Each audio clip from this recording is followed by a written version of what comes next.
L'homme s'entraîne seul sur les eaux glaciales du lac de Serponçon. Jean-Michel Niobé est kayakiste et il prépare son prochain record, une traversée en kayak de la Méditerranée en juillet prochain.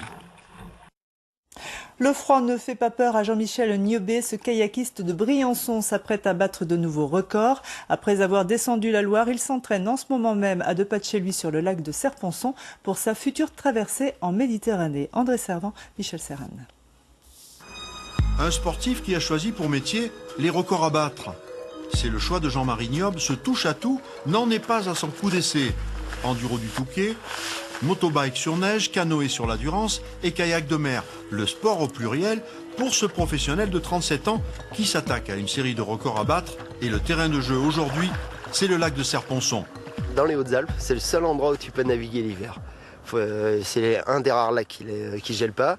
Et puis surtout, tu as de l'étendue, quoi. Si tu veux faire de la longue distance et ramer longtemps, obligatoirement, tu mets un Serponçon, quoi qu'il arrive.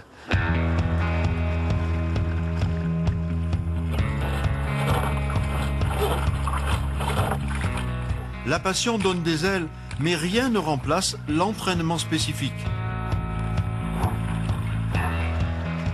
On démarre sur des séances assez courtes, c'est-à-dire des séances d'1 heure.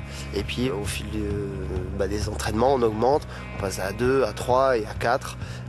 L'objectif, début de printemps, c'est des entraînements de 4 heures par jour.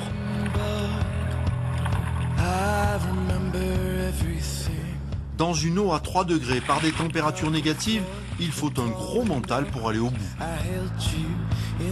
Là, ce qui est intéressant, c'est justement d'avoir une eau assez facile, sans problème de portance et autres, et puis de travailler l'appui, de travailler le gestuel, de l'automatiser à ce que ça soit vraiment le geste idéal pour avancer et peu fatigué. Au printemps, changement de décor, cap sur la Méditerranée pour parfaire l'entraînement et se familiariser avec les caprices de la mer.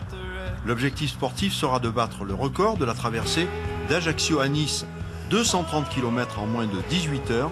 La tentative devrait avoir lieu en juillet de cette année.